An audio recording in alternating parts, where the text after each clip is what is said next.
Salam, hər vaxtınız xeyir olsun. Bugün Təhsil TV tərəfindən sertifikasiya üçün biologiyadan nümunə suallar paylaşılmışdı. Onların daha geniş izahını vermək istəyirəm. Ona görə video ola bilər ki, daha uzun olsun.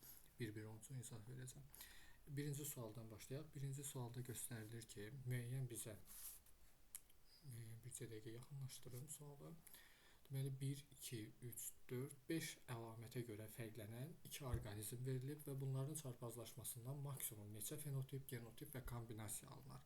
Və əlbəttə ki, mötərizənin içərisində oxumalıyıq ki, ilişiklik yoxdur. E əlaməti üzrə, yəni E genotipi üzrə müəyyən növbədə qeyri-tam dominantlıq var. Bunu həll etmək üçün nə etməliyik? Birinci qeyri-tam dominantlığı da gözümüzün qabağında saxlamalıyıq. Həmçinin ilişiklik yoxdur deyirsə, deməli Mendel qanunları üzrə hər bir xromosomda ayrı-ayrı genləri düzməliyik. Qısa olaraq, yəni qısa dediyim, yəni birbaşa çarpazlaşdırmanı göstərərək demək istəyirəm ki, biz həmişə bu cür polihibrid bir fərd veriləndə, yəni polihibrid çarpazlaşmaya daha doğrusu gətirmək istəyiriksə fərdi polihibrid olaraq bir-birinə vurmağımız üçün ilk növbədə biz bunları monohibridləşdirməliyik. Yəni monohibrid olaraq eyni olan genləri bir-birinə vuraraq hansı fərdlərin əmələ gəldiyinə baxırıq. Daha sonra isə orada yazılan fenotip, genotip və kombinasiya saylarını ümumiləşdirə bilərik. Birinci başlayaq. Məsələn, A-lar böyük ya kiçik ya, böyük ya kiçik ya. Biz bunu monohibridə gətirək. Gəlin bunu monohibridə gətirək. Bir dəqiqə bunun rəngini dəyişim. Baxaq, böyük ya kiçik A, böyük ya kiçik A ilə çarpazlaşmasından nə əmələ gəlir? Əlbəttə ki, əmələ gəlir böyük A, böyük ya kiçik A, yenə də böyük ya kiçik A və sonda isə 2 dənə kiçik A əmələ gəlir. Bu A-ların monohibrid çarpazlaşması. Daha sonra B-ləri monohibrid olaraq çarpazlaşdırırıq.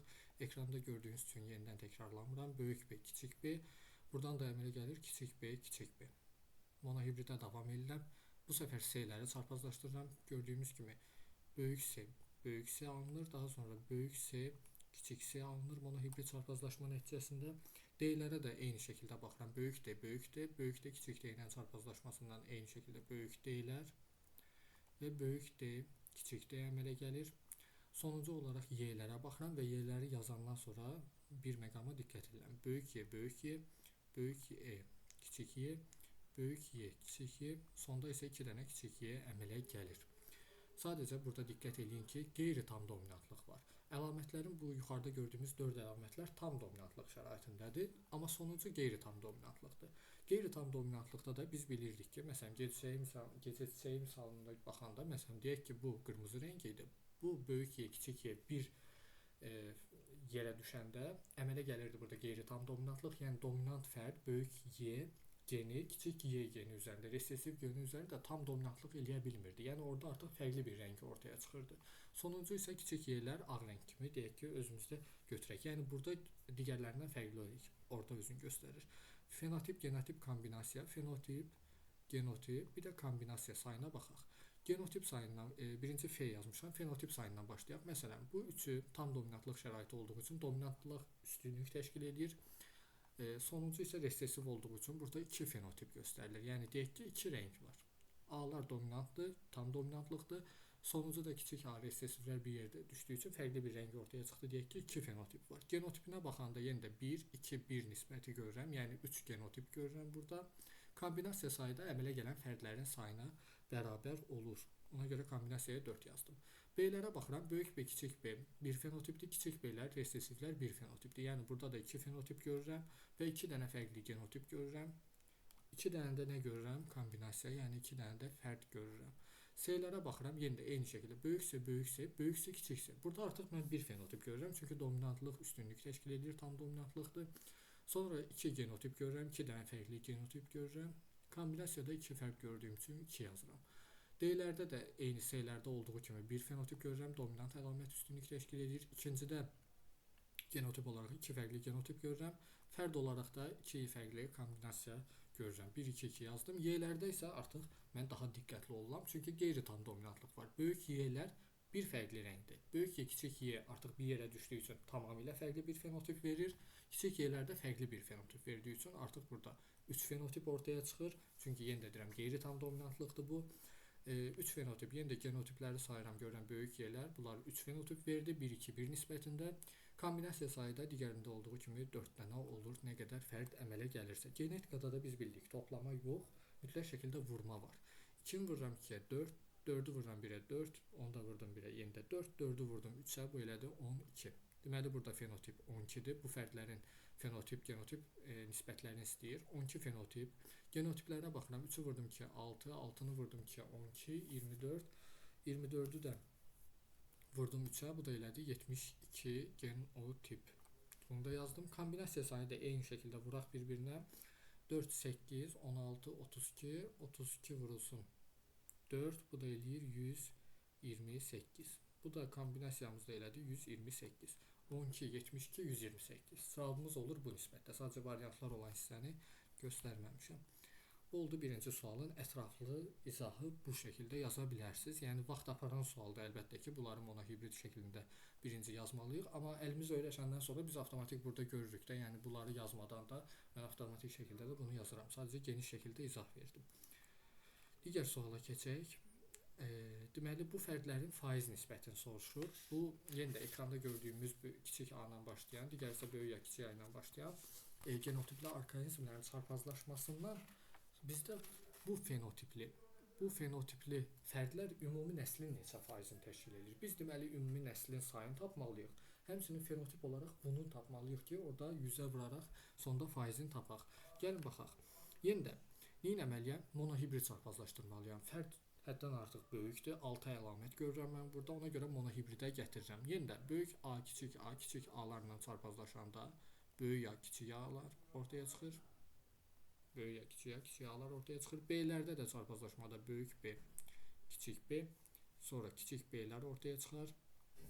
C-lərin çarpazlaşması artıq 2 əlamət görürəm. Yəni böyük C-lər, böyük C, kiçik C, yenə də böyük C, kiçik C-lər gördüm. Yəni 4 dənə yazdım artıq. D-lərdə də eyni C-lərdə olduğu kimi böyük D-lər, böyük D, kiçik D-lər və sonuncu da kiçik D şəklində yazıram.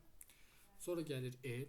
E-yə baxıram, böyük Y-lər kiçik Y-lərlə çarpazlaşanda bir dənə fenotip, bir dənə də genotip verir. Yəni böyük Y, kiçik Y şəklində.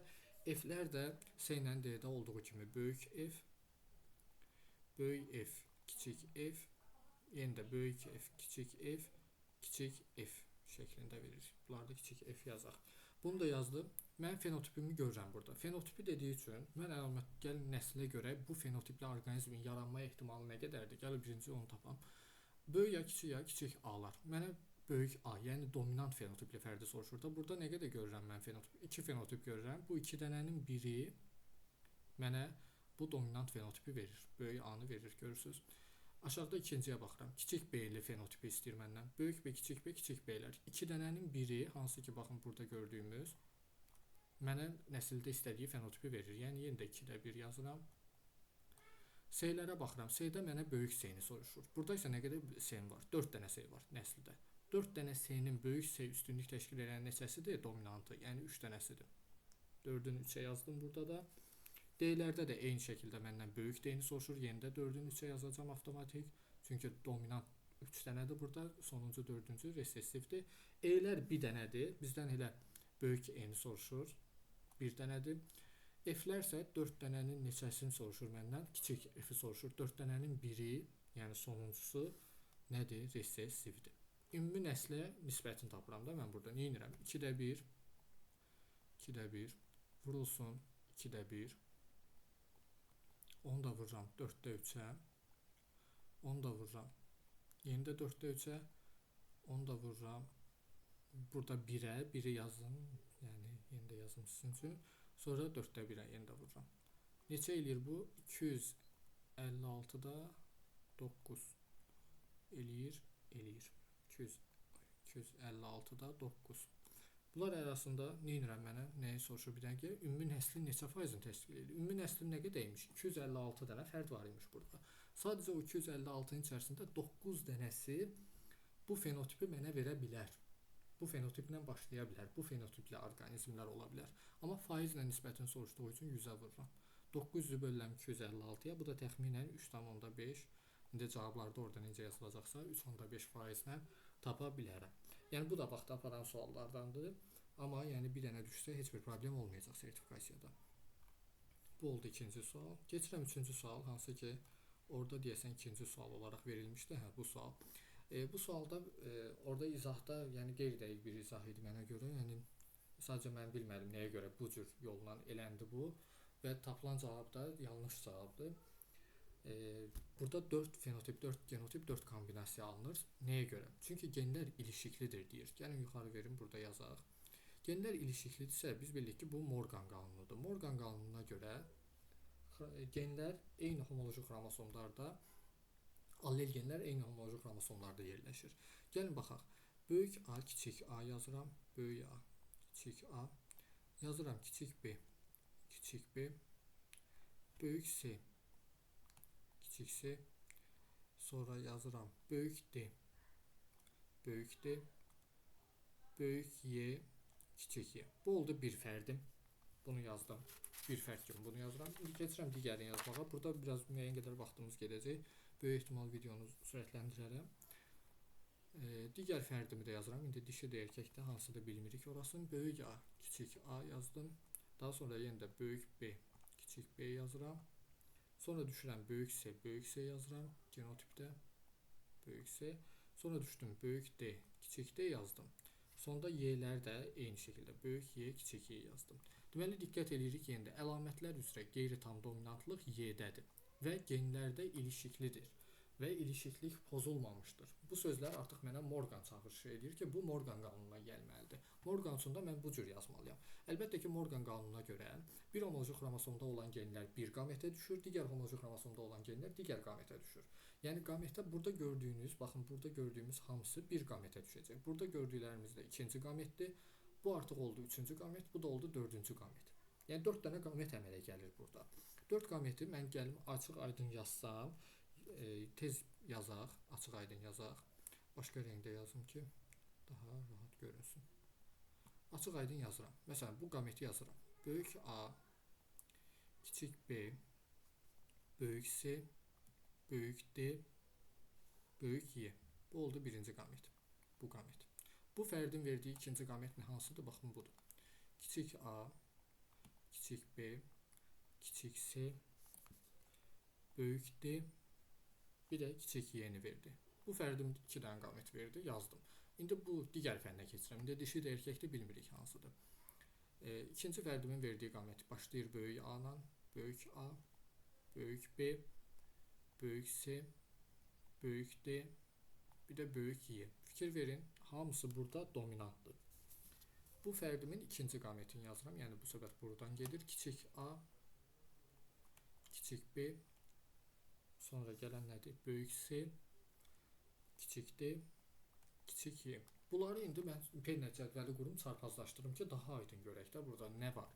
İndi bunların çarpazlaşmasına fikir verin. Böyük A düşdü. Böyük B, kiçik B düşdü. Böyük C düşdü. Böyük D düşdü. 2 dənə də böyük Y düşdü. Bunu yazdım. Bu tam fərqli bir orqanizmdir. Həm fenotipi, həm genotipi. İndi ikinciyə baxıram. Böyük A, kiçik A, kiçik B'lər, böyük C'lər, böyük D, kiçik D'lər, böyük Y, kiçik Y. Bunu bir dəqiqə tam yerləşdirim. Böyük Y, kiçik Y. Böyük E-lə, burada da kiçik E. Aşağıya düşürəm. Bunu da tam fərqli rənglə yazaq. Böyük A, kiçik A, böyük B, kiçik B, böyük C, fikir verin, kiçik C, böyük D, böyük D, böyük Y, kiçik Y. Bunu da tapdım, yazdım tez. Digərində sonuncunu da yazıram, artıq bitir. Kiçik A'lar, kiçik B'lər, fikir verin. Böyük C, kiçik C, böyük D, kiçik D, 2 dənə də kiçik Y. Fikir verin, hər birini ayrı rəngdə yazdım. Çünki hər biri fərqli genotipdir, hər biri fərqli fenotipdir. Necə bildim? Hardan bildim? Görürəm də mən burada. Baxın, məsələn, birinciyə fikir verin, tamamilə dominant fərdlərdir, dominant genotiplərdir. Bir dənə burada resesivi var. Bu fərqli fenotipdir, fərqli genotipdir. Fərqli də kombinasiyadır. Çünki fərd sayı qədər kombinasiya olmalıdır onsuz da. 4 kombinasiyadır. Baxıram ikinciyə. Baxın, böyük ya kiçik ya dominantdır, bəli. Amma kiçik B'lər tamamilə fərqlidir, hansı ki burada görmürük. Burada görmürük, amma burada görürük. Kiçik B'lər fərqlidir. Böyük C dominantdır, böyük D, kiçik D, böyük Y, kiçik Y. Burasına görə burada fərqli fenotip, fərqli genotipdir. Aşağıya düşdüm. Böyük A, kiçik A. Burada hər şey normal görünür. Sonuncuda fərqlilik var. Böyük Y, kiçik Y-də. Nəyə görə fərqlidir bu böyük Y, kiçik Y? Çünki məsələnin şərtində nə deyir? Böyük Y-lər üzrə qeyri-tam dominantlıq var. Bu o deməkdir ki, böyük Y-lər bayaqki kimi. Bu dominantdır. Yəni deyək ki, qırmızı rəngdir. Böyük Y ilə kiçik Y bir yerə düşəndə qeyri-tam dominantlıq olacaq. Yəni nə olacaq orada? Çəhrayı rəng deyək ki. Kiçik Y-lərdə deyək ki, ağ rəngi bildirəcək. Avtomatik bu fərqlilik göstərdi də. Baxın, bura qədər, bu D-yə qədər yuxarıdakı ilə eyni görünür fenotipi. Amma böyük Y, kiçik Y bir yerə düşəndə fərqli bir fenotip ortaya çıxır. Avtomatik bu da fərqli bir fenotipə, həmçinin fərqli genotipə sahibdir. Sonuncuya baxıram, kiçik Y-lər görürəm. Fərqli fenotipdir. Nə olsun, bunun başlanğıcı da əslində fərqlidir. Kiçik A-lardan da başlayır, bu da tamamilə fərqlidir. Ona görə burada mən 4 dənə fərqli fenotip görürəm. 4 dənə fərqli genotip görürəm. 4 dənə də kombinasiya görürəm.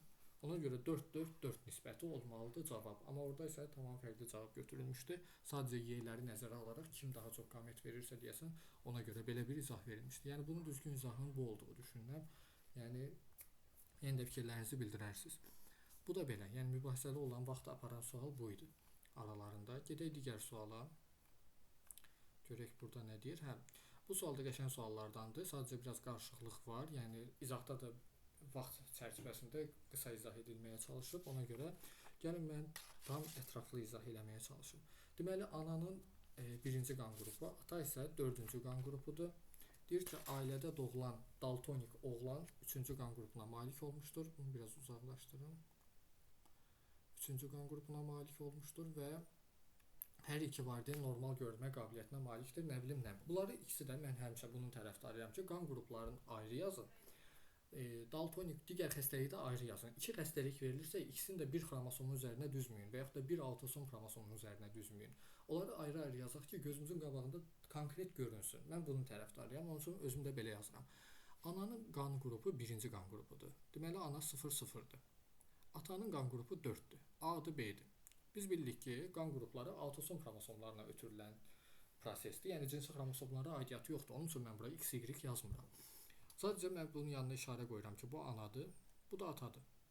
Yazdım. Bunların uşaqları nə olur? Biz keçmişik də 0 ilə A çarpazlaşır, olur A0. B ilə də 0 çarpazlaşır, B0. Yəni birinci və dördüncü qan qrupundan ortaya çıxan uşaqlar ikinci və üçüncü qan qrupu olmaq məcburiyyətindədir. Ya 2-dir, ya 3-dür. Yenə də deyirəm, bu autosom xromosomlarla ötürülən proses olduğu üçün biz bilmirik bu ikinci qan qrupu qızdır, yoxsa oğlandır və yaxud da üçüncü qan qrupu qızdır, yoxsa oğlandır. Sadəcə məsələnin şərtinə görə hərəkət edirik. Məsələnin şərtində nə deyir bizə?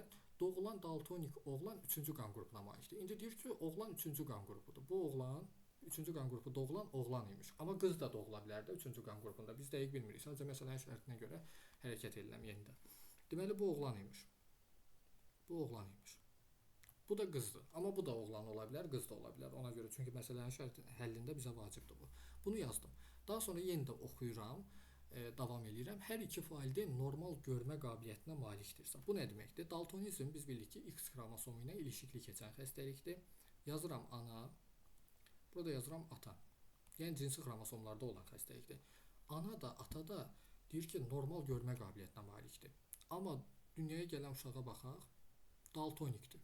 Baxın, oğlan daltonikdir. Uşaq xəstədir. Uşağın xəstə olma ehtimalını biz bildik ki, əgər ana daşıyıcıdırsa, oğlan uşaqların 50% xəstə olur. Ata da sağlamdır deyir. Ana daşıyıcıdır, amma normal görür. Daşıyıcı olması onun xəstə olduğu mənasını vermir. Ana da normal görür, ata da ümumiyyətlə xəstə deyil. Biz bildik ki, burada həmişə çarpazlaşdırma eləyərkən 4 dənə övlad dünyaya gəlir. Yəni biz belə nəzərdə tuturuq həmişə X, əgər ana ilə başlamışamsa birinci qız övladını yazıram, sonra oğlan, sonra yenidən qız, daha doğrusu, sonra yenidən sonuncu da oğlan yazıram. Çarpazlaşmada görək bu uşaq, 4 dənə uşaq dünyaya gəldi. Kimlər daltonikdir, kimlər normaldır, baxaq. X böyük D, X böyük D ilə çarpazlaşdı. Qız oldu sağlam. X böyük D getdi Y ilə çarpazlaşdı, oğlan da oldu sağlam. X kiçik D getdi X böyük D ilə çarpazlaşdı, qız oldu daşıyıcı. X kiçik də getdi Y-in üstünə çarpazlaşdı, oldu oğlan xəstə. Fikir verin, bir dənə xəstə oğlan dünyaya gəldi. Hansı ki, məsələnin şərtində də mənə nə demişdi? Oğlan xəstədir, üçüncü qan qrupunu daşıyır və oğlan xəstədir.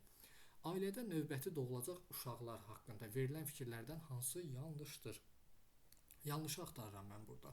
Düz də var, cavablarda yanlış da var. Mən bunu analiz elədim. İkisini də ayrı-ayrı. Gəl oxuyaq. Xəstə qızın doğulma ehtimalı 0-dır. Baxıram ki, qızın xəstə olma ehtimalına baxıram. Qız burada nədir? Sağlamdır. Oğlan sağlamdır. Qız daşıyıcıdır. Xəstə oğlandır. Deməli, xəstə qızın məndən nəyə soruşur bir dənə dəqiq baxaq. Yanlış, səhv cavab axtarır. Bəli, xəstə qızın doğulma ehtimalı 0-dır. Görürsüz də burada xəstə qız yoxdur. Daşıyıcı qız var. Xəstə qız yoxdur. Ona görə A variantı çıxdı. B variantında sağlam doğulmuş qızlar, baxın bu qız da sağlamdır, bu da deyək ki daşıyıcıdır, sağlam götürsək, sağlam doğulmuş qızlar ikinci həm də üçüncü qan qrupuna malik ola bilər. Bəli, bayaqdan deyirəm mən sizə, qan qrupları autosomla ötürüldüyü üçün biz dəqiq deyə bilmərik. Bu ikinci qan qrupu mütləq qız olacaq və ya da üçüncü qan qrupu mütləq qız oğlan olacaq. Belə bir fikri deyə bilmərik. Sağlam doğulmuş qızlar var, bəli var. 2 və 3 qan qrupunun ikinci və üçüncüyə sahib ola bilərmi? Ola bilər. Bunu da sildim, A-nı, B-ni sildim. Düşürəm C-yə. Doğulmuş oğlan uşaqlarının xəstə olma ehtimalı 100%-dir. Baxın, 2 dənə oğlan dünyaya gəlib. Bu oğlanlardan biri sağlamdır, biri xəstədir. Baxın, bu sağlamdır, bu xəstədir. 100% xəstədir? Xeyr. 50% xəstədir burada. Deməli C yanlışdır.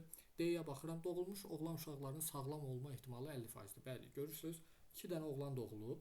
Oğlan uşaqlarına nisbətdə deyir, ümumi nəslə demir, diqqətli olun. 2 dənə oğlan doğulub, biri sağlamdır, biri xəstədir. Deməli 50%-dir. D-də düzgündür. Y-yə baxıram. Doğulmuş 3-cü qan qruplu oğlan uşaqlarının hamısı xəstə olacaq. Y-də nə deyir? 3-cü qan qruplu oğlan var. Amma 3-cü qan qruplu oğlan hamısı xəstə ola bilməz axı. Burada oğlanlardan biri də sağlamdır. Xəstə də ola bilər, sağlam da ola bilər. Bayaq mən təksib elədim də bu 100% xəstədir söhbətini. Deməli Y variantında təksib eləməliyəm ki, hamısı xəstə ola bilməz. Sağlamı da ola bilər, xəstəsi də ola bilər. Yəni 50-nin 50-yə. Ona görə burada C, Y-ni götürdük bu sualda. Bu da belə. Getdim digər suala. Bu sualda çox maraqlı suallardandır. Nəyə görə maraqlıdır? Bu tipdə ilişikli şəkildə xromosomlarda göstəriləndir. Həm də 2 xəstəlik verilib, 2 ayrı xəstəlik verilib. Bunları analiz edək, görək kimdən, nədən söhbət gedir burada. Özdə bir də baxaq görək. Katarakta anasından alır. Katarak və polidaktilya, yəni çoxbarmaqlılıqdan söhbət gedir. Bunlar eyni autosom xromosomda yerləşən dominant genlərlə müəyyən olunur. Biz bildik ki, polidaktilya keçirik gen xəstəliklərində autosom xromosomlarının ötürülən dominant olduğunu deyirik. Katarakt da dedik, burada yazıldığı kimi qadın katarakta atasından alıb, polidaktilya isə anasından alıb. Ondan əvvəl nə edək? Biz yazaq da kim katarakta ola bilər, kim ola bilməz. Böyük A autosom dediyi üçün A-larına işarə ediləm. A kataraktdır, yəni xəstədir. Nəyə görə xəstədir? Çünki bizə deyir autosom dominant. Baxın, dominantdır. Onun üçün kataraktanı böyük A-na yazıram. Kataraktdır. Kiçik A isə normaldır. Normaldır.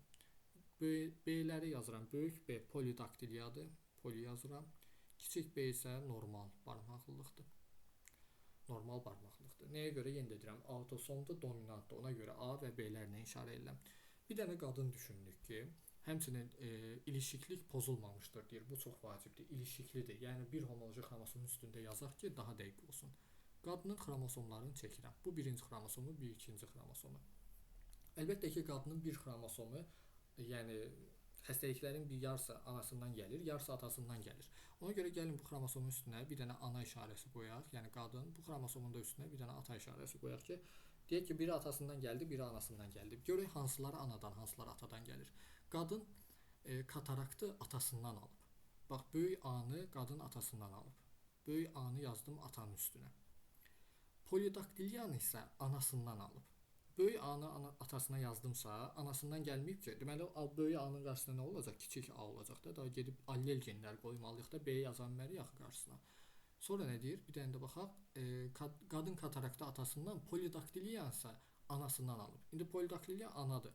Ananın polidaktilya olması üçün böyük B geninin qızına verməlidir. Böyük B geninin qızına veribsə, onun qarşısında nə olacaq? Yəni normal polidaktilya olmayan, yəni kiçik B olacaq da onun da qarşısında. Baxın, bu şəkildə yazmalıyıq. Ananı, atanı. Kiçik A, böyük B anadan gəlib sən demə. Böyük A, kiçik B isə atadan gəlib. Biz normalda nə yazırıq? Böyük A yazanda altına da böyük A-nı tez yazırıq ilişikliklərdə. İndiyə qədər işlədiyimiz məsələlərin əksəriyyətində bu cür verilirdi bizə. Xəstəliklərin çünki kim kimdən gəlib nəsildə göstərilmirdi, istənilmirdi. Amma burada istəyir. Ona görə mütləq şəkildə xromosomun birinin üstünə ata, birinin üstünə ana yazın ki, dəqiq sizin gözünüzün qabağına gəlsin. Sonra nə etdi bu qadın? Bu qadın sağlam kişi ilə nikahından. Sağlam kişi. Kişi əgər sağlamdırsa nə olacaq? Əlbəttə ki, tam resessiv olacaq da. Kiçik A-lar, kiçik B-lər. Kişi də sağlamdır. Gəlin görək bu çarpazlaşdıraq, penneti quraq. Deməli bu qamet verəcək ananın qameti. Ananın bir qameti verəcək böyük A, kiçik B. İkinci qameti kiçik A, böyük B verəcək. Çünki ilişiklidir. Bu şəkildə verəcək AB. Ata nə verəcək? Yalnız bir növ qamət verəcək. Çünki resessivdir, homoziqotdur. Kiçik A, kiçik B-ni verəcək. Əmələ gələn uşaqlara baxaq. Böyük A, kiçik A, kiçik B-lər. İkinci uşaqda kiçik A-lar, böyük B, kiçik B şəklindədir. Nə oldu uşaq? A kataraktadır, bu uşaq kataraktadır, amma polidaktiliyə sahib deyil, yəni normal barmaqlıdır. İkinci uşaq nədir? Polidaktiliyaya malikdir, yəni çox barmaqlıdır, amma katarakta deyil, normal görməsi var. Nəyi soruşur bizdən görək? Bu ilişiklik pozulmamışdır. Qadın sağlam kişi ilə nikahından doğulacaq uşaqların fenotipini müəyyən edin. Yəni fenotiplər bunlardır. Yəni indi orada cavabları mən kəsmişəm. Yəni 50% belə, 50% də belə olacaq da. Yəni 2 dənə uşaq ortaya çıxdısa, 50-nin 50-yə nisbətində biri katarakta normaldır, biri polidaktiliya normaldır. Yəni bu şəkildə həll eləmək olur bunu. Buradan da getdik digər suala. Yenə də atası hemofiliyada, anası daltonizmdə, yenə də 2 xəstəlik verilir. Bu səfər verilən xəstəliklərin hər ikisi diqqət edirsinizsə, cinsi xromosomlarla keçən xəstəliklərdir. X xromosomu ilə özdə keçən xəstəliklərdir. Lakin bu əlamətlərə görə sağlam qızın hazırladığı qametlərin faizlə miqdarını, bir də burada Morganoid yazılır. Morganoid nədir? Morganoid nədir ümumiyyətlə? Morganoid biz bildik ki, Morgan qanununa əsaslanan onların genlər arasındakı məsafənin ölçüsüdür deyək ki, əgər crossover olma ehtimalı çox idisə, genlər bir o qədər bir-birinə aralı yerləşirdi. Crossover ehtimalı az idisə, genlər bir-birinə yaxın yerləşirdi. İndi genlər arasındakı məsafə böyükdür. Yəni 9.8 morganoiddirsə, bu deməkdir ki, 9.8 sənə onu ifadə edir ki, genlər, buradakı genlər bir-birindən aralıdır. Aralı olduğu üçün də ilişikli deyil. İlişikli deyil. Bu genlər ilişikli deyil. Bir daha deyirəm. Orada müəllimə də çox gözəl izah edir. Sadəcə daha ətraflı mən demək istəyirəm ki, hardan bildik ki, bu 9.8 ilişikliyin faizidir, yoxsa ilişikli olmayanın sayıdır. Bu ilişikli olmayanın sayıdır. Yenə də deyirəm, genlə çünki Morganoiddə burada məsafə çoxdur axı. Məsafə çoxdursa crossover də çox olacaq. Crossover varsa, deməli bu Mendel qanununa əsaslanacaq. Mendel qanununa da əsaslanırsa, deməli ilişikli deyil. Bunu sadəcə bu şəkildə, yəni 9.8-in ilişikli olmadığını yazın bir qırağa qalsın. İndi gəlin baxaq görək kim kimdir. Ata hemofilikdir. İndi birinci yazaq XY atanı yazıram. XX ananı yazıram. Görün. Atası hemofiliyadan, anası isə daltonizmdən əziyyət çəkən, gəlin bunları indi birinci üstündə yazım, sonra keçirəm digərinə. Çəkən, lakin bu əlamətlərə görə sağlam qızın hazırladığı qametlər. Atası hemofiliyadan əziyyət çəkirsə, atanın üstünə kiçik H yazıram. Atası hemofiliyadan əziyyət çəkir.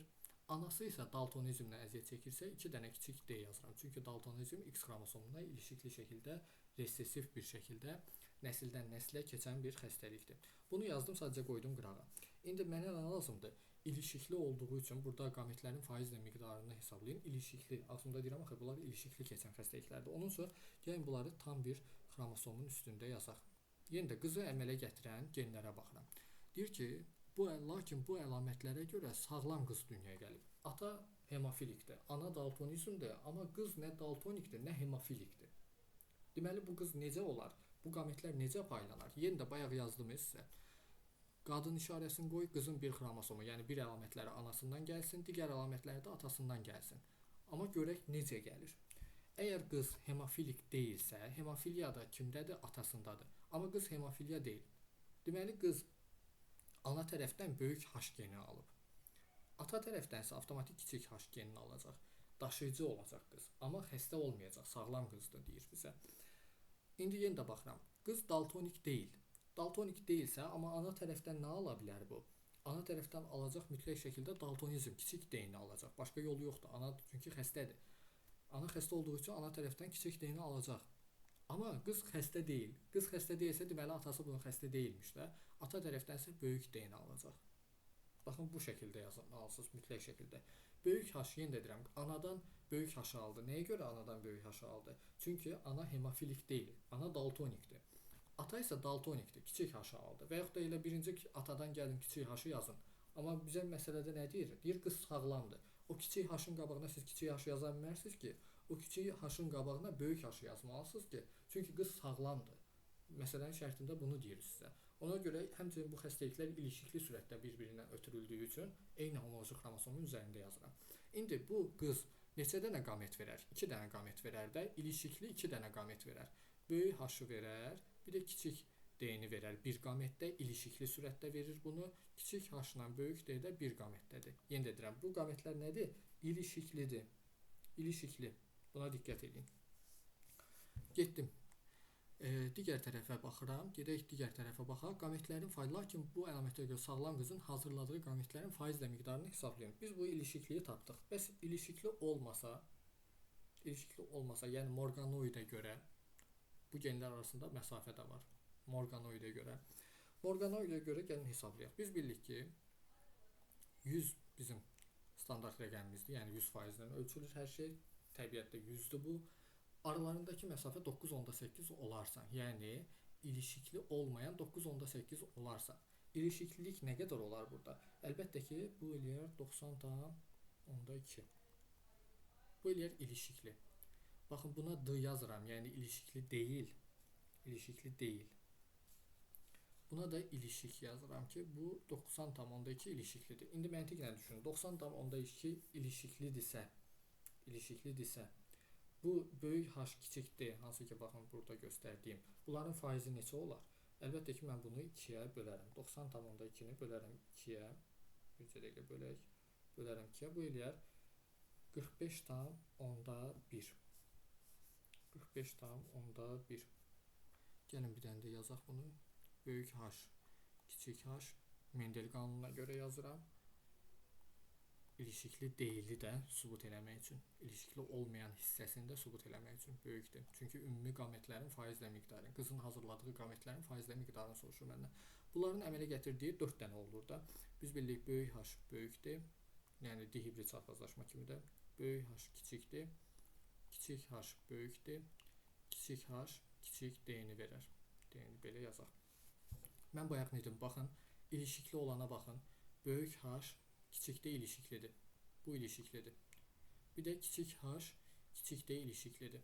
Bunun faizi nə qədərdir? 45,1. 45,1.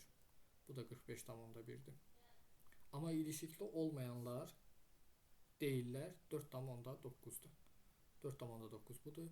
4,9 da budur.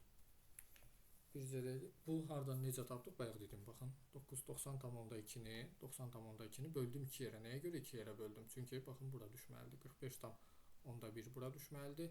45,1 düşünün ki, faiz buradadır. Bəs 4,9-u hardan tapdım? Əlbəttə ki, buradan. 9,8 mənə verib də onsuz da. 9,8-i nə kimi verib mənə? 9,8-in bayaq məsələnin qarşısında dedim. İlişikli olmadığını deyir mənə. 9,8 məsafə bu onu göstərir ki, crossing over ehtimalı çoxdur. Crossing overdə çoxdursa ilişikli deyil. Deməli, bunun əmələ gətirəcəyi 4 qametin, burada ilişiklilərini sübut elədim ki, budur. İlişikliləri 45,1-dir. Burada da ilişikli olmayanları sübut elədim ki, bu da 4,9-dur. Bunlar deyil, bunlarsa ilişiklilərdir. Bunlar da ilişiklilərdir. İndi orada faizlə miqdarını hesablayın deyir. Cavablarda da belə bu şəkildə veriləcək. Yəni bunu da belə yazmalıyıq. Sadəcə cavabları orada skrin eləməmişəm. Yəni bunun həll yolu budur. Biraz uzundur. Biraz deyəndə uzundur. Sadəcə mən yenə də ətraflı izah vermək istədiyim üçün ümumi biraz daha genişləndirməyə çalışdım. Bu tipdə sual Morganoid hissəsi deyil də, amma buralığın əlbəttə ki, topluda belə bir suallar var. Amma Morganoid yeni anlayışdır. Yəni məsələlərdə istifadə olunduğu ilk dəfədir. Daha sonra gedirik nəyə? Time-da olan suallardan, yəni o tipdə olan suallardan Hardy-Weinberg qanunu. Hardy-Weinberg qanunu çətin deyil. Sadəcə düstura əsaslanaraq rahat şəkildə tapa bilərik. Qısa konkret gəl baxaq. Gecə çiçəyi bitkisi avtomatik yadımıza nə düşür? Qeyri-tam dominantlıq. Qeyri-tam dominantlıq gecə çiçəyində var. Olmağına var. Bəs necə yazaq bunu? Çəhrayı bitkisinin qeyri-tam dominantlığı böyük ya kiçik ya 2 çəhrayı gecə çiçəyi çarpazlaşdırılırdı. Əmələ gəlirdi 1 nisbətdə qırmızı, 2 nisbətdə çəhrayı, 1 nisbətdə də ağ əmələ gəlirdi də. Bunu yazın, saxlayın qıraqda. Bunların ümumi sayını sənə deyir ki, 30 mindir. 30 min. 30 min olsun. 30 minin içərisində 1200-ü qırmızı çiçəklər olmuşdu. Gəlin bu indi qırmızı dominantdır, axı böyük A-lar qırmızıdır. Gəlin bu 30 minin, daha doğrusu qırmızının rast gəlmə tezliyini tapaq. Onu da tapmağın rahat yolu nə idi? 1200-ü biz bölürdük ümumi nəslə. 30 minə. 30 minə. Bunu da 1200-ü 30 minə böləndə bu da eləyirdi 0,4. 0,4. Nə eləyirdi? Böyük A, böyük A. Yəni bu böyük A genlərinin bir yerdəki rast gəlmə tezliyi bu qədər idi. Biz 0,4-dən kök alırdıq bir dənə A-nı tapmaq üçün, yəni bir dominant geni tapmaq üçün, o da eləyirdi 0,2 A. Düsturda necə idi? P plus Q bərabərdir 1. P dominantlar idi, Q resessivlər idi, 1 də 1 idi. Rast gəlmə tezlikləri 1-ə bərabər olur. Sadəcə P kvadrat deyəndə, yəni 2 dənə A nəzərdə tutulur, yəni dominant A-lar, homozigot A-lar. PQ deyəndə böyük A, kiçik A-lar, yəni heterozigot dominantlar nəzərdə tutulur. Q kvadrat deyəndə də kiçik A-lar nəzərdə tutulur da, yəni burada. Yəni P ilə də A ilə də yazsaq eyni məfhumdur, eyni fikirdir. Biz nəyi tapaq? Gəlin burada biz tapmalıyıq.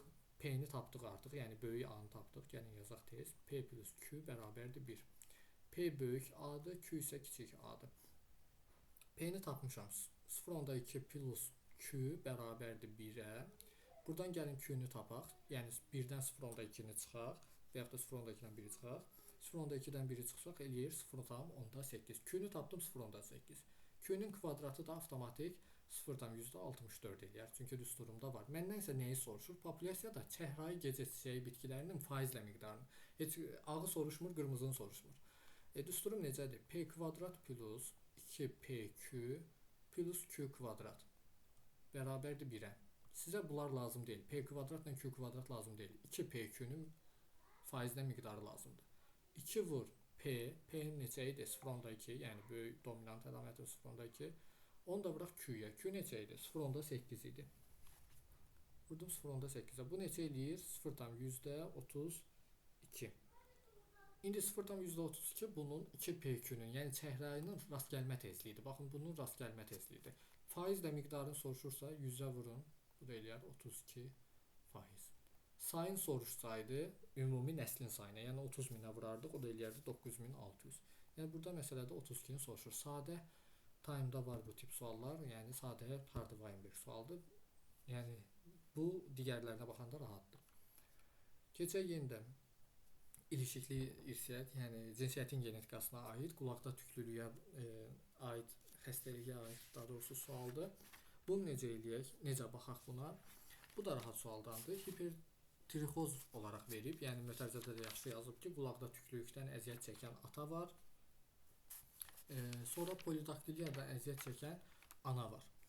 Gəlin görək bunların çarpazlaşmasından ortaya çıxacaq fərqlərdə hər iki xəstəliyə görə normal qızların və yaxud da oğlanların doğulma ehtimalını tapaq. Tapaq, problem deyil. Bu biraz bu sual idi, səhv eləmirəmsə, mən şərhlərdə də qeyd eləmişəm.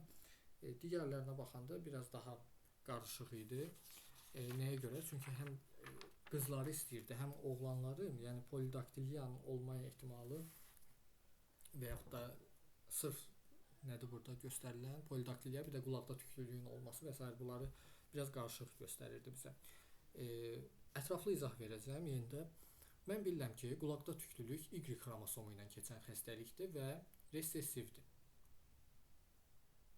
X, Y yazıram. Qulaqda tüklülük resessiv şəkildə deyək ki, keçir. Bunu neyəcəm? Kiçik H yazıram da, yəni resessivdir. Böyük H olsa deyək ki, sağlamdır, kiçik H olsa resessivdir. Qulaqda tüklülük, pulcuqlu dəri, bunlar Y xromosomu ilə, bitişik barmaqlar Y xromosomu ilə keçən xəstəliklər idi. Deməli, Y xromosomu ilə keçirsə bir xəstəlik, yalnız oğlan uşaqlarında ortaya çıxacaq bu xəstəlik, qız uşaqlarında qəti şəkildə ortaya çıxmayacaq. İndi ata deyir, qulaqda tüklülükdən əziyyət çəkir və polidaktilyadan əziyyət çəkən də ana var. Polidaktilya nə idi? Autosom xromosomu ilə keçən dominant xəstəlik idi, yəni böyük A idi. Böyük A polidaktilyadır. Kiçik A da normaldır. Fikir verin, bir cinsi xromosomu ilə keçən xəstəlik verilib, bir də autosom xromosom xəstəliyi verilib. Yəni ikisini də mən ayrı-ayrı yazmağı tərcih edirəm. Hər iki xəstəliyə görə normal qızlar anadan olub. Gəlin baxaq. Ata budur. Gəlin bu atanı bir ana ilə çarpazlaşdıraq. Üstünə H yazıram. Yenə də 4 fərdimi yazıram. Ana ilə başladımsa qızla yazıram birincini, ikinci oğlan, yenidən qız, yenidən oğlan şəkildə yazıram. İndi məntiqlə düşünün də, ortaya çıxan qız uşağı xəstə ola bilməz. Onun üçün nə olacaq? Oğlanlar xəstə olacaq. Kiçik H-lar gələcək oğlanın üstünə. Ana bu geni daşıya bilməz. Çünki bu Y ilə daşınan xəstəlikdir. Ona görə ananın üstünə heç nə yazmadım. Burada 4 dənə uşaq meydana çıxdı. 4-ün ikisi, yəni oğlanların ikisi xəstə oldu. Yəni qulaqda tüklülüyə görə əziyyət çəkdi. Amma indi keçəm mən digərinə. Böyük A-nı görürəm. Yanına bir dənə boşluq qoyuram. Daha sonra nə yazıram? Bir də ananı yazaq bunu. Çünki ana polidaktiliyadan əziyyət çəkir. Bilmirəm sadəcə homozigotdurmu, heterozigotdurmu, onun üçün boş qoyuram. Ata isə böyük ehtimal əziyyət çəkmir. Çünki əziyyət çəksəydi bu xəstəlikdən yazardı ki, ata da polidaktiliyadan əziyyət çəkir. Ya demirsə, deməli ata sağlamdır. Ata sağlamdırsa, yəni normaldırsa, kiçik A-ları düzdüm yanına. Fikir verin mənə nə deyir? Deyir ki, ata və ananın polidaktiliya əziyyət çəkən hər iki xəstəliyə görə normal qızlar anadan olmuşdur. Yəni nə polidaktilikdir qız, onsuz da qulağında tük ola bilməz, amma polidaktilik də deyil. Deyilsə və normal qızlar ortaya çıxırsa, bu o deməkdir ki, bu böyük A, kiçik A-lar şəklində özünü göstərməlidir. Əgər, yenə də deyirəm, qız əgər xəstə olmasaydı, yəni xəstə deyil, xəstə olsaydı daha doğrusu, orada ananın geni böyük A olacaqdı. Orada artıq böyük A, kiçik A-ların çarpazlaşmasından yalnız bir cür genotip ortaya çıxır. Yəni böyük A, kiçik A, Mendelin birinci qanunu kimi. Böyük A, kiçik A ortaya çıxır. Yəni ortaya çıxan bütün uşaqlar polidaktilik olur. Amma bizə isə məsələnin şərtində deyir ki, qızlar polidaktiliya xəstəliyinə düçar deyirlər. Yəni xəstə deyirlər. Xəstə deyillərsə, deməli bu ananın yanında kiçik bir dənə resessiv atıram ortaya ki, yəni xəstə ortaya çıxa da bilər, çıxmaya da bilər. Yəni mütləq şəkildə çıxmayanda kiçik A-lar var. Yəni 2-də 1 xəstə ola bilər, 2-də 1 xəstə olmaya bilər. İndi kim qızdır, kim oğlandır, necədir? Gəlin onları tapaq. Ümumi bizə deyir, malik uşaqların doğulma ehtimalı hər iki anomaliyaya, yəni həm xəstə, həm polidaktilik olan uşaqların ortaya çıxması. Bu hər iki xəstəliyi daşıyan yalnız oğlanlar olacaq. Nəyə görə? Yenə də deyirəm, Y söhbəti olanda Y ilə keçən xəstəlik olduğu üçün yalnız oğlanlara keçəcək bu xəstəlik. Oğlanlara da keçdiyi üçün bu xəstəlik, oğlan xəstə olacaq. Yəni qızlar, cavablarda qızların ümumi qızları xəstəlik siyahısından silməliyik. Çünki qızlar hər iki xəstəliyə sahib ola bilməz. Qızlar yalnız birinə sahib ola bilər, polidaktiliyaya sahib ola bilər. Qulaqda tüklülük Y ilə ötürüldüyü üçün sahib ola bilməz. Ona görə gəlin baxaq, 4 dənə uşaq var. 4 dənə uşağın ikisi xəstədir. Yəni oğlanlar xəstədir. Bu eləyir 2-də 1. 2-də 1. Bunların bəs oğlan olma ehtimalı nədir? Əlbəttə ki, 2-də 1.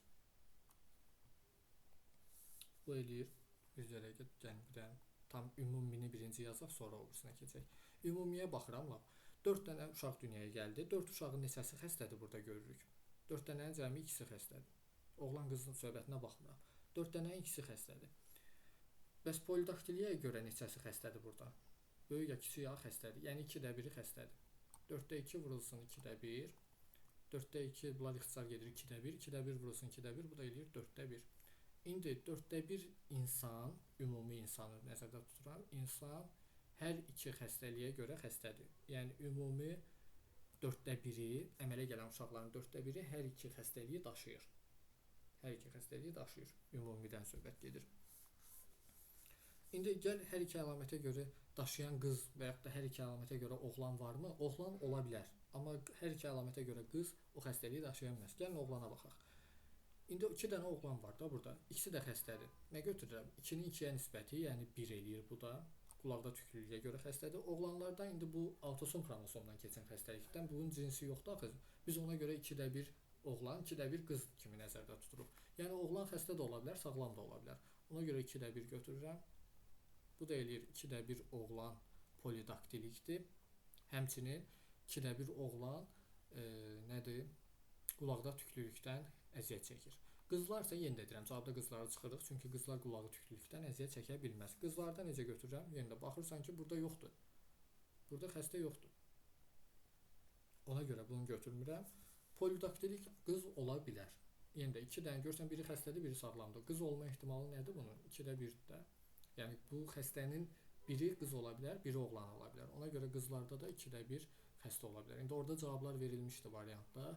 Sadəcə bu variantı. Ümumi 4-də 1 uşaq xəstədir. Hər iki xəstəliyi daşıya bilər. Hər ikidən xəstə ola bilər. Ümumi o da yenə də oğlanlar nəzərdə tutulur. Oğlanlarınsa 2-də 1-i hər iki əlamətə görə bu xəstəliyi daşıya bilər. 4-də 1, 2-də 1. Yəni belə götürməliyik cavabı. Yəni ətraflı izah verməyə çalışdım.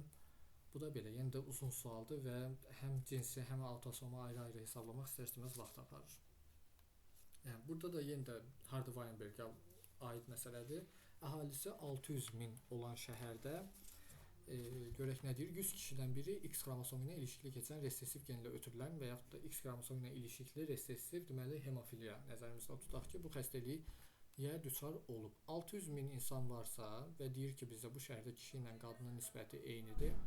600 minin avtomatik nə olacaq? 300 mini kişi olacaq. 300 mini də qadın olacaq. Bunu da tez yazaq. 300 mini qadın. Sadəcə burada rəqəmlər böyük verilib. Orada kalkulyator olmasına baxmayaraq, istərsiniz rəqəmlər böyük olanda mane olur adama. İndi baxaq. 300 min kişidir, 300 min qadındır. İndi 100 kişidən biri xəstədir. 100 kişidən biri xəstədirsə, 100 dən normal kişidən biri xəstədirsə, 300 min kişidən neçəsi xəstə olar? Əlbəttə ki, 3 mini. 3 mini.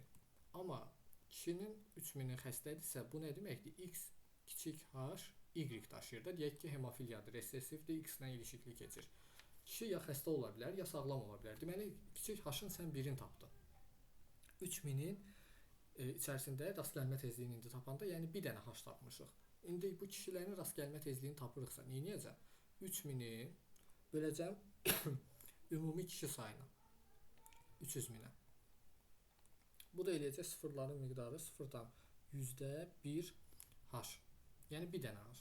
Rast gəlmə tezliyi h-ın rast gəlmə tezliyi, kiçik h-ın rast gəlmə tezliyi bir dənədir. Yəni xəstəliyin rast gəlmə tezliyi 3000 insanın arasında, kişinin arasında bir dənə kiçik h var. İndi mən qadını tapmaq istəyirəmsə, qadında isə bu xəstəlik necə olur? X kiçik h, X kiçik h olur da. Yəni hemofiliya, qadınlarda xəstəlik bu cür olur. Burada da bizə deyir, bu xəstəliyə tutulmuş adamların, yəni həm qadının, həm kişinin birlikdə soruşur. 0,1 h-ın, yəni sayıdırsa, avtomatik ikinci h da o qədər olacaq da, 0,1 qədər olacaq. Onlar da bir-birinə vuranda, bu da 4 dənə 0 gəlir, 10 mində 1 eləməlidir bu. 0, 0, 3 dənə, 4 dənə 0. 10 mində 1. Bu da belə. Bu da oldu nə? X kiçik h, X kiçik h şəklində. Yəni bu qadının rast gəlmə tezliyidir, bu kişinin rast gəlmə tezliyidir. Sonra insanların sayını soruşursa, mən artıq bilirəm də, burada tapmışam, 100 kişidən biri xəstədirsə, 300 min kişidən neçəsi xəstədir? 3000 dənə kişi xəstədir. Bəs qadının neçə dənə xəstə olar? 0,10 mində biri, 10 mində biri, neynirəm? Vururam qadınların sayına, yəni 300 minə. Ümumi qadınların sayına. Bu da vuranda 30 eləyərdi. Sıfırlar ixtisara getsə, 4 dənə 0 buradan gedər, 4 dənə burada 30 eləyər. Sən demə 30 dənə də qadın xəstəymiş. Ümumi insan sayı dediyi üçün 30 plus 3000 xəstə kişi. Bu da eləyir 3030 ümumi 3030 ümumi xəstə insanın sayı. Ya bu da belə. Yenə də bundan sonra baxacağımıza nisbətdə bu da rahatdır. Yəni həll edilib başa çıxardılan məsələdir. Taimdə bu tipdə yenə də deyirəm məsələlər var. Bu da oldu Hardy-Weinberg. Getdik. Bu məsələ, sadəcə bu məsələ nəyə görə? Rəqəmlər həddən artıq böyükdür, sıfırların miqdarı həddən artıq çoxdur deyə istərsiniz qarışıqlıq yarada bilər insanda. Böyük rəqəmlərdən istifadə olunub. Həmçinin orada məsələ izahında faiz miqdarını istəyir. Cavablarda isə faizlə deyil də, sadəcə rast gəlmə tezliyi ilə miqdar verilmişdi. Onu da götürdülər düzgün cavab kimi, amma o düzgün deyildi. Əlbəttə ki, faizlə miqdarı soruşduğu üçün rast gəlmə tezliklərini biz 100-ə vurmalıyıq. Bunu belə götürməliyik. Gedək. Adada yayılmış 10 min nəfərdən ibarət tülkü populyasiyası var. Bunların kürən və ağ rəngi var. Və deyir ki, kürən ağ rəng üzərində dominantdır. Avtomatik böyük A kürəndir. Kiçik A isə nə imiş? Resessiv, yəni ağ rəng imiş. İndi məndən həm homozigot, həm kürən, həm ağ fərdlərin faizinə nisbətini soruşur. Böyük A-lar kürəndə homozigotdur, böyük ya kiçik A-lar heterozigot kürənlərdir, kiçik A-larsa homozigot ağ tülkülərindir. Yəni bu üçünün mən nisbətini axtarıram burada. Neynirəm? Yenə də mənə verilib 9-u ağ rəngli xəzlərə malikdir, yəni kiçik A-lardır. Yenə də kiçik A-nı, yəni 9 resessivi mən bölürəm ümumi nəslə. Ümumi nəsli nə qədərdir? 10.000. 10.000-dir də bu. Yoxsa 100.000-dir? Bircə dəqiqə 10.000-dir. 10.000. 9-u böldüm 10.000-ə. Bu da elədir 0,003-dən, yəni 10.000-də 9. Elədir, elədir. 4 dənə 0, 9. Bu nə elədir? Kiçik A-ların, baxın bir yerdə kiçik A-ların rast gəlmə tezliyidir bu. Həmişə az verilənə resessivə görə resessivi ümumi fərdlərə bölmək daha rahat olur ki, çünki 2 dənə kiçik A var axı. Yəni dəqiq əlimizdə 2 dənə kiçik A-nın sayı var. Amma sən kürənə bölsən, 9991-i götürüb ümumi fərdlərə bölsən, burada artıq biz tapa bilməyəcəyik. Bu homozigotun sayıdır, yoxsa heterozigotun sayıdır. Aləm dəyəcək bir-birinə. Ona görə mütləq şəkildə həmişə resessivin ümumi rast gəlmə tezliyini tapmaq daha rahatdır. Bu elədir 0,10.000-də 9 kiçik A-lar. Yenə də kök alsaq buradan. Buradan da kök alanda nə qədər eləyər? 0,1000-də 3. 0,1000-də 3. 1000-də 3 rəmi %3. 0,3. Bu da elədir kiçik A. Bunu da yanına kiçik A-nı yazdım. Yenə də P, Q söhbətidir. Yenə də deyirəm. P böyük A-dır, Q kiçik A-dır. Gəlin yazaq. P plus Q bərabərdir 1-ə. Mən tapdığım nədir? Mən tapdığım Q-nün miqdarıdır. Q-nün miqdarı 0,3-dür. İndi gəl P-ni tapaq da. P bərabərdir 1 minus Q. 1 minus 0,3. P də bərabər olacaq nəyə? 0,97-yə. Bunu da tapdım. P-nin kvadratı nə qədər eləyər? Əlbəttə ki 0,97 vurulsun 0,97-dir. Bu da eləyir 0,9409. 409. Yəni rəqəmlər böyükdür, yersizdir. Yəni əlbəttə ki bu qədər böyük rəqəmlərin verilməsi. Amma orada kalkulyator var, rahat şəkildə kalkulyatorda hesablamaq olur. Amma yenə də rəqəmlər böyükdür deyə istərsəniz vərəqdə də yazanda vaxtınızı aparacaq. P kvadratını da tapdım. Nə soruşur məndən? Bunların hər üçün soruşduğu üçün ümumi düsturümü yazıram. P kvadrat plus 2PQ plus Q kvadrat bərabərdir 1-ə. Yenə də P kvadrat nədir? Böyük A-lar, homozigot dominantlar. 2PQ böyük A, kiçik A-dır. Kiçik Q-lərsə, Q kvadratlarsa kiçik A-lar deməkdir. P kvadratım nə qədərdir? Burada tapdığım, baxın. 0,10.000-də 9409. Adam deyə də bilmir. 0,994,09. Bunu yazdıq. 2PQ-nü necə tapacağım? 2-ni vuracağım P-yə. P-nin miqdarı 0,97-dir. 2 vurulsun 0,97. Q-nün miqdarı nədir burada? Q-nü tapmışdıq bayaq. Q bu da 0,3. Vurulsun 0,3. Bu da eləməlidir 0,10.000-də 582 eləməlidir. 0,10.000-də 582. Belə bir rəqəm eləyir. Yəni bunun rəqəmidir bu artıq. Q-ün kvadratı da bayaq yazmışdıq burada 0,10.000-də 9. Bu da belə yazmışdıq. Yəni bu rast gəlmə tezlikləri də mən yazdıqlarım. Neynəməliyəm? Hər bir rast gəlmə tezliyini 100-ə vurmalıyam ki, onun faizini tapım. 100-ə də vuranda, yəni bu aşağıda yazıram, artıq P kvadratı məsələn bu rəqəmi artıq mən 100-ə vurmalıyam. Bu eləyəcək 94-dan 100-də 9. Bu eləyəcək böyük A, böyük A. Faizlə nisbəti mən yazıram bu dəqiqə. Daha sonra 0-dan bu aşağıdakı 0,10.000-də 582-ni 100-ə vuranda bu eləyəcək 5-dan %82. Bu eləyəcək böyük A, kiçik A. Sonda da ağ rənglilər, yəni kiçik A-ları tapanda o da 0,9 kiçik A eləyəcək. Yəni faizini vurub tapanda bu eləməlidir cavab. Ancaq orada cavabı tezliklə götürdülər elə, yəni bununla götürdülər. Daha böyük sıfırla başlayan rəqəmlərlə götürdülər. Bu da belə, yəni bu çox düşməsi təksib olunan sual deyil. Yəni rəqəmlər kiçik olsaydı yenə də daha rahat olardı həll eləmək. İstərsəniz sıfırları yazana qədər nə qədər adamın vaxtı gedir. Bu da tam izahı bu cür olur. Daha sonra bu çox qəşəng sualdır, tam biologiya sualıdır. Dərsliyə əsaslanır. 10-cu sinifdə cinsiyyətin genetikası mövzusunda verilən sualdır. Kimi görürük biz burada? Güvəni. Güvə aiddir pulcuq qanadlılara və yaxud da kəpənək qanadlılara. Deməli, mən kimi axtarıram burada cavablarda? Kəpənək qanadlılara aid fikirləri axtarıram. Güvənin dişisini verib X0, yəni bu o deməkdir ki, X-i var cinsiyyət xromosomunda, amma bir dəqiqə 0 bu onu göstərir ki, bir dənə cinsiyyət xromosomu var. İkinci cinsiyyət xromosomu yoxdur bunun yanında. Yəni Y və s. yoxdur. Sadəcə 0 göstərilir. Amma bu o demək deyil ki, burada cinsiyyət xromosomu yoxdur da, autosom xromosom var, amma cinsiyyət yoxdur. Yəni buna diqqət edin. Deməli kimə aiddir? Pulcuq qanadlara aid fikirləri axtarıram mən burada. Xas olan ifadələri soruşur. 1. Bəzi növlərində orqanizmin cinsiyyətinin müəyyən olunması yumurta hüceyrədən asılıdır. Mən bilirəm ki, kəpənəklərdə, quşlarda, daha sonra sürünənlərdə bu kimi fikir var idi ki, dişilər bəzilərində, kəpənəklərin bəzilərində dişilər heteroqamit idi. Yəni XY idi, erkəklər isə XX şəklində idi. Bunu belə götürürük biz normalda, bəzi növlərində. Ona görə yumurta hüceyrədən asılıdır deyəndə deməli bəli, Y var yumurta hüceyrədə, X da var. Deməli yumurta hüceyrədən bəzi kəpənəklərdə aslılıq var. 1-i götürdüm. 2-yə baxıram. Bütün növlərində erkək fərdlər cinsiyyət xromosomuna görə 2 tip qamet hazırlayır. Bütün növlərində bu fikir səhvdir artıq, bütün sözünə görə. Çünki dərsliyimiz yazır ki, bəzi kəpənəklərdə bu tip proses gedir, bütünlükdə getmir. Bəzi kəpənəklərdə dişilər heteroqametdir, erkəklər homoqametdir. Amma bizə demir ki, bütün kəpənəklərin erkəklərində 2 tip qamet, yəni XY ola bilər. Yəni bu avtomatik 2 səhvdir. 2 ilə 2 olanları çıxsaq cavablardan. 2 olanları çıxsaq. 3-ə baxıram. Bəzi növlərində erkək və dişi fərdin cinsiyyət xromosomları çiyələk bitkisində olduğu kimidir. Çiyələkdə nə idi?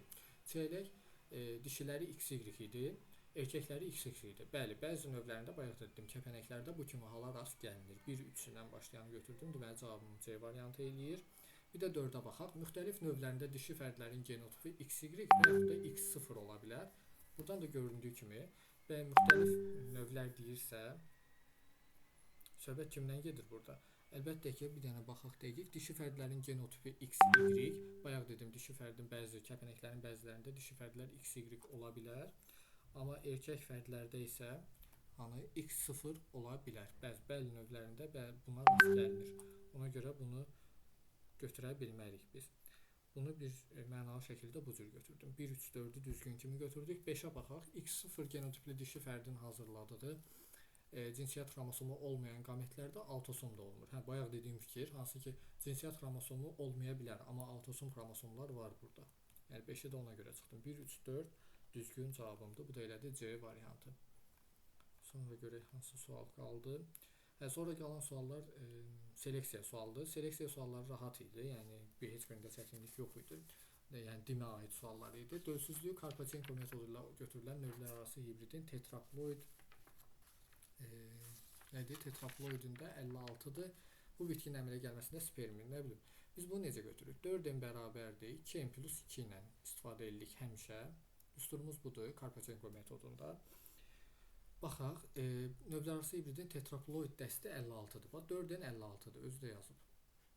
İndi 2n-lərdən gəlin təyin edək də. Bu bitkinin əmələ gəlməsində iştirak edən bir bitkinin spermisində 7 xromosom var. Spermidə 7 xromosom olması nə deməkdir? N 7-yə bərabərdirsə, deməli 2n somatik hüceyrəsində 14 dənə xromosom var.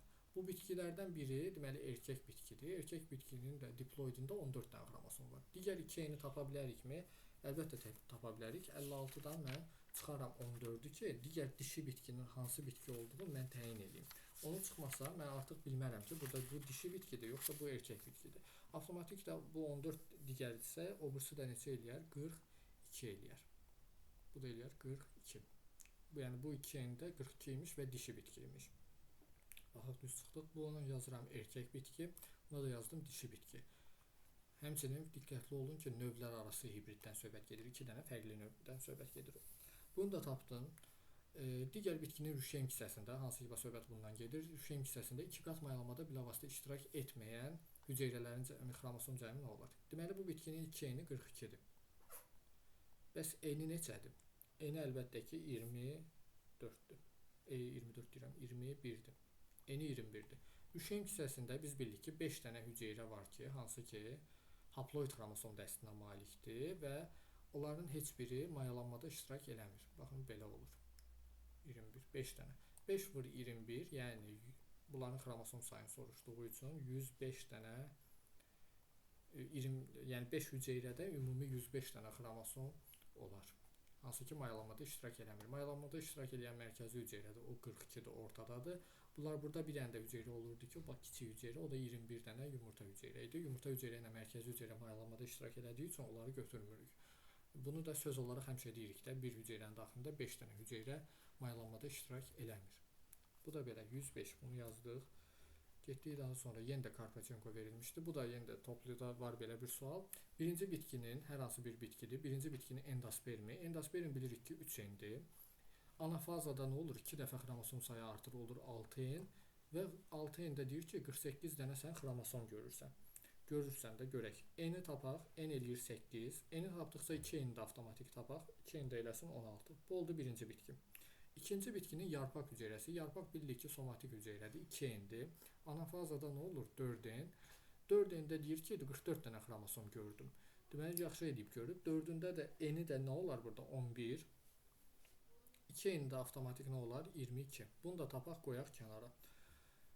Bu bitkilərin çarpazlaşmasından və alınan dölsüzlüyü Karpachenko ilə aradan qaldırılan. Dölsüzlüyü Karpachenko deyirsə 4N bərabərdir 2N plus 2N-dən istifadə edirik. 2N-imiz biri 16-dır, biri də nədir? 22-dir. 16 ilə 22-ni cəmləyirsən, nə qədər xromosom var burada? 38 dənə. 16 plus 22. Hibridin somatik hüceyrəsində nə qədər xromosom olar? 38 dənə. Yəni 4N bitkinin 38 dənə xromosomu olar. Bu da belə. Sonrakına baxaq. Bu biraz fərqli idi, amma yəni rahat sual idi. Somatik hüceyrəsində 40 xromosom olan tetraploid bitki. Yəni 4N-i 40 olan bir bitkidir. Qametində 15 xromosomu olmuş, yəni N-ində 15 dənə xromosom olmuş, lakin Karpachenko ilə tetraploid fərdə çevrilən. N-i 15-dirsə avtomatik 2N-i neçədir? 30. 2N-də 30-dur. Yəni bunu qaldırıblar. Bəs 4N-i neçədir? 60. Çünki Karpachenko tətbiq ediləndə 2 dəfə xromosom sayını artırırlar. Bu birinci bitkidir, bu bitkidir. Bu da ikinci bitkimdir. İndi mənə deyir, nə soruşur, bir dənə baxaq. Karpachenko metodu ilə tetraploid fərdə çevrilən bitki. Karpachenko ilə bax, bu tetraploidə çevrilən bitkidir. Çarpazlaşmasından alınan növlər arası hibridin somatik hüceyrəsinə minimum neçə xromosom olar? Bunu da tapmaq necə taparıq? Minimum dediyi üçün mən əlbəttə ki 4N 40-dırsa, bunun qametinə neçə xromosom düşər? 2N olacaq bunun qameti, 2N-ə 20 dənə xromosom düşər. İndi bunun 2N-ilə sən bunun 2N-i cəmləyirsən, çünki Karpachenko metodu ilə qaldırılan növlər arası hibridin artıq yenə də Karpachenko tətbiq edilib. Baxın, bu 2N-dir, bunun qameti 2N-dir, 20-dir. Bunun da somatik hüceyrəsində 30 dənə xromosom var. 20 ilə 30-u cəmləyərəm, bu da eləyər bunların, yəni bu bitkinin minimum 50 dənə növlər arası hibridində 50 dənə xromosom görünər. Bu da eləyər B variantı. Bunu da belə tapılıb. Bu biraz fərqli idi, çünki minimum sözü var idi məsələn burada.